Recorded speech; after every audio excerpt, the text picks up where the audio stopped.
샬롬. 오늘은 고난주간의 마지막 아침입니다. 오늘 말씀 앞에 조용히 앉아서 우리 각자의 마음을 천천히 들여다보는 시간 되길 소망합니다. 바쁜 일상을 잠시 내려놓으시고 지금 이 자리에서 주님 앞에 우리의 마음을 여시기 바랍니다. 오늘 말씀은 요한복음 19장 28절에서 30절입니다. 그 후에 예수께서 모든 일이 이미 이루어진 줄 아시고 성경을 응하게 하려 하사 이르시되 내가 목마르다 하시니 거기 신 포도주가 가득히 담긴 그릇이 있는지라. 사람들이 신 포도주를 적신 해면을 우슬초에 매어 예수의 입에 대니 예수께서 신 포도주를 받으신 후에 이르시되 다 이루었다 하시고 머리를 숙이니 영혼이 떠나가시니라. 예수님께서 십자가 위에서 마지막으로 하신 말씀이 있습니다. 숨이 끊어지기 직전 모든 것이 다 끝나가는 그 순간에 예수님은 말씀하셨습니다. 다 이루었다. 오늘 이 한마디를 머리로만 듣는 것이 아니라 마음 깊은 곳에서부터 받아들이시는 시간 되기 바랍니다. 먼저 솔직하게 여쭤보고 싶습니다. 지금 이 순간 여러분의 신앙은 어떤 모습이십니까? 혹시 이런 마음이 드시지는 않으십니까? 내가 더 잘해야 하는데, 나는 아직 많이 부족한데, 이 정도 신앙으로 하나님 앞에 자신이 없는데 어떻게 해야 할까? 아니면 이런 마음이 드시지는 않나요? 나는 또 실패했다. 이런 내가 하나님께 나아가도 되는 걸까? 오늘 말씀은 바로 그런 여러분을 위해 준비된 말씀입니다. 율법의 무거운 짐을 지고 가는 우리를 향해, 날마다 죄의 무게를 견디고 있는 우리를 향해 주님은 말씀하십니다. 다 이루었다. 오늘 주님께서 하신 다 이루었다라는 말씀이 우리의 삶에 어떠한 교훈을 주시는지 마음을 열고 듣기를 원합니다. 다 이루었다라는 말씀은 율법의 무거운 짐을 내려놓으라는 말씀입니다. 28절을 천천히 함께 읽어보겠습니다. 예수께서 이 모든 일이 이미 이루어진 줄 아시고 성경을 응하게 하려 하사. 모든 일이 이루어졌다. 이 말씀 안에는 율법이 요구하는 완전한 순종과 완전한 의가 포함되어 있습니다. 우리는 하나님이 무엇을 원하시는지를 다 알고 있습니다. 마음을 다하고 뜻을 다해 하나님을 사랑하고 이웃을 내 몸과 같이 사랑하는 것이죠. 근데 솔직히 우리는 그렇게 살고 있지 못합니다. 그래서 우리 마음 깊은 곳에는 항상 무거운 짐이 자리 잡고 있습니다. 나는 충분하지 않다. 더 열심히 해야 하나님이 기뻐하실 것 같다. 이 정도는 부족하다. 여러분, 지금 그 짐이 여러분 느껴지십니까? 이 마음이 지속되면 신앙은 기쁨이 없어집니다. 신앙은 의무감이 되고 결국은 지치게 됩니다. 바로 그 율법의 짐을 해결하시기 위해 예수님은 오셨습니다. 예수님은 우리가 서야 할 그 자리에 대신 가셨습니다. 우리가 지키지 못한 율법을 예수님이 우리 대신 완전하게 지키셨습니다. 우리가 실패한 그 자리에서 끝까지 순종하셨고 우리가 도망간 그 자리까지 십자가를 지고 가셨습니다. 끝까지 완전하게 우리를 위해 순종의 길을 걸어가셨습니다. 그리고 그 모든 것을 마치신 후에 이렇게 선언하십니다. 다 이루었다. 율법이 요구한 의를 내가 완전히 이루었다. 내가 이루어야 할 것을 내가 대신 다 완성했다. 하나님은 지금 여러분의 부족함을 점검하고 계신 것이 아닙니다. 예수님의 완전하신 의를 보고 계십니다. 그리고 그 의가 믿음으로 저와 여러분의 것이 되었습니다. 우리는 지금까지 인정받기 위해 순종하고 하나님의 사랑을 잃지 않으려고 끊임없이 무언가를 증명하려는 신앙으로 살아왔을지 모릅니다. 그러나 복음은 말합니다.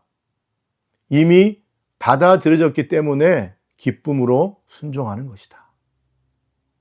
오늘 여러분 율법의 짐을 십자가 앞에 내려놓으십시오.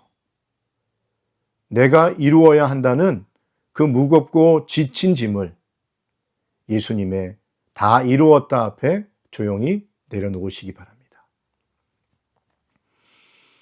또 다 이루었다라는 말씀은 죄의 무게를 내려놓으라는 말씀입니다.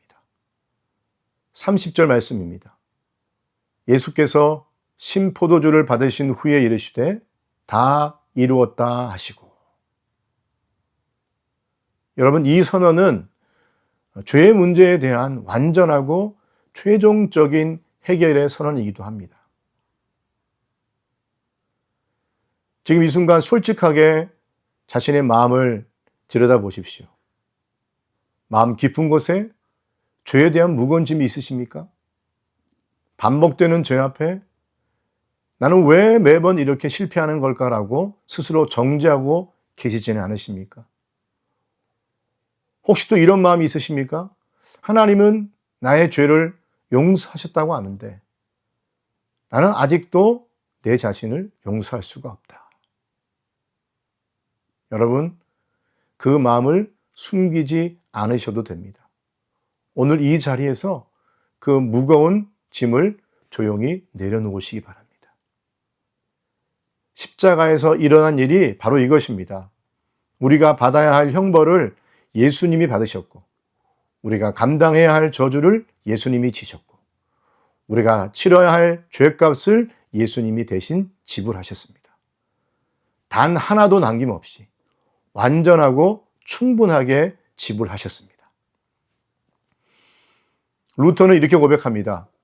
그리스도께서는 우리의 죄를 자기 것으로 취하시고 그의 의를 우리에게 주셨다. 우리의 죄와 예수님의 의, 우리의 저주와 예수님의 복, 우리의 수치와 예수님의 영광, 이 놀라운 교환이 이루어진 자리에서 예수님은 선언하십니다. 다 이루었다. 죄값이 다 지불되었다. 더 이상 남은 형벌이 없다. 바울은 로마서 8장 1절에 이렇게 선언합니다. 그러므로 이제 그리스도 예수 안에 있는 자에게는 결코 정죄함이 없느니라. 결코 정죄함이 없느니라. 아멘. 여러분, 이것은 감정적인 위로를 하는 것이 아닙니다. 이것은 하나님의 법정에서 내려진 최종적인 선언입니다. 지금도 과거의 죄가, 반복되는 실패가, 풀리지 않는 죄의 무게가 여러분을 붙들고 있다면 오늘 이 자리에서 그것을 십자가 앞에 내려놓으십시오. 예수님이 이렇게 말씀하십니다. 너의 자격으로 서는 것이 아니라 내가 이룬 것 위에 서는 것이다. 스스로를 정죄하는 그 마음을 예수님의 다 이루었다 앞에 조용히 맡기십시오. 여러분, 오늘 함께 결단하기를 원합니다. 우리는 함께 예수님의 십자가 앞에 서 있습니다. 주님이 오늘 우리 각자에게 조용히 물으십니다. 아직도 스스로 이루려고 하느냐? 아니면 내가 십자가에서 이룬 것 위에 서겠느냐? 너는 아직도 그 죄의 무게를 혼자 짊어지고 있느냐? 아니면 내 십자가에 완전히 맡기겠느냐? 오늘 우리가 함께 결단하기를 원합니다. 율법의 짐을 내려놓으시고 은혜 안에 살기로 결단하십시오. 죄의 무게를 십자가에 맡기시고 용서 안에서 자유롭게 나아가기로 결단하십시오. 내가 이루는 신앙을 내려놓고 주님이 이루신 구원 위에 굳게 서기로 결단하십시오. 이 결단은 단 한 번으로 끝나는 것이 아닙니다. 우리는 내일도 또 율법의 짐을 느낄 수 있습니다. 또 죄의 무게 앞에서 흔들릴 수 있습니다. 그럴 때마다 오늘 이 말씀으로 돌아오십시오. 다 이루었다. 이 말씀이 평생 우리가 돌아올 말씀이 되어서 영혼의 참된 샬롬을 누리시는 저와 여러분 되시기를 주님의 이름으로 축원합니다. 함께 기도하겠습니다. 하나님 은혜를 감사를 드립니다. 독생자 예수 그리스도를 우리에게 보내주셔서 우리 모든 죄를 대신하여 십자가 지신 주님을 찬양합니다. 예수님께서 십자가 위에서 마지막 하신 말씀, 다 이루었다라는 그 말씀이 우리의 삶에 어떠한 위치를 차지하는가를 이 시간에 깨달았습니다. 주님, 우리는 때로 율법의 무거운 짐을 지고 갑니다. 죄책감을 가지고 살아갑니다.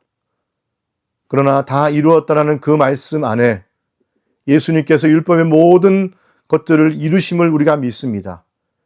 내 모든 죄를 예수님이 대신 지심을 믿습니다.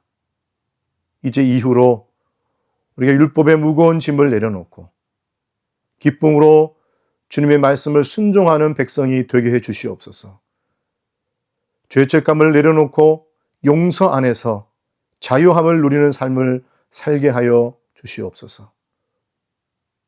우리 일평생 이 말씀을 붙들고 늘 주님 안에서 참된 은혜의 삶을 살아가는 우리 모두가 되게 해 주시옵소서.